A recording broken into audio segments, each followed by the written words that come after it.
شكرا لكم بزاف على هذاك لو فيلم باسكو الناس اللي كينهجموا كره من الصغر هنا في المغرب on a vécu avec les géants parce que nos parents et les plus anciens d'entre nous, moi je me rappelle quand j'avais 5 ans, j'accompagnais ma maman au marché de la Liberté, il y avait un charcutier qui s'appelait Narcisse, qui avait les photos de Marcel Cerdan et de sa famille, et de la Perle Noire.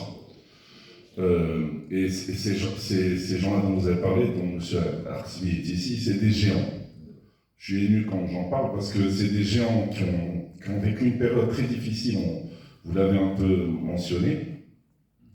C'était très politique, c'était protectorat et colonisation, et eux, ils ont toujours été droits dans leurs bottes, et il y avait beaucoup de pression, je pense, et vraiment, je voudrais... Merci pour le film, parce qu'on pourra expliquer ça aux générations futures.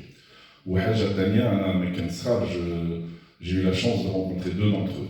Et toute ma vie, كنقول أنت مغاربة اللي غادي يديروا برنامج على هذوك الناس باسكو قبل كنشوفهم في برنامج en France, en Espagne. Bon, et là, enfin, c'est l'œil marocain. Donc c'est très bien. Aujourd'hui, l'actualité, on a vu l'exploit du Maroc l'année dernière. On espère que demain, une nouvelle époque va commencer. Mais ce sont des héritiers.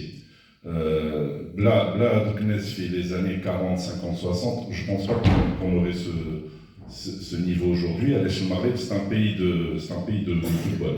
Vous allez dans n'importe quel terrain vague, dans n'importe quel village, ça joue au football. Même comme Srir, j'ai eu la chance de rencontrer Larbi Ben Barek. J'avais 13-14 ans, je prenais le bus 31. Et vous savez que sa vie, à la fin de sa vie, il n'était pas très aisé. Mais il avait une façon de parler à un gamin qui avait 12 ans, comme s'il parlait, il me donnait de l'importance. Moi, je me prenais pour un journaliste, il me racontait sa vie à Madrid, à Marseille, quand il est rentré au Maroc. Et Jules Fontaine, quand j'avais 8 ans, je jouais au foot, et Feu Titi, si vous connaissez M. Théo Caf, il nous a dit « Je vais vous ramener le meilleur buteur de la Coupe du Monde ». Donc on était là avec les yeux. Lui, j'ai rencontré 3 fois. J'ai rencontré plus tard, jusqu'à 2015, je l'ai revu encore. Il était accompagné d'un Français, un jeune, qui il me disait « Il me suit comme mon oncle parce qu'il est en train de faire un documentaire sur moi ». Et on a vu arriver une personne un peu grosse, petite. Ouais, c'est lui le meilleur buteur de la Coupe du Monde. Mais les paroles d'Emma, le cigare, il avait un cigare, je m'en rappelle. Et effectivement, merci d'avoir montré dans le film que c'était un Ould Maroc et qu'il était très... Il a toujours aimé le Maroc, il a toujours été un grand ambassadeur du Maroc.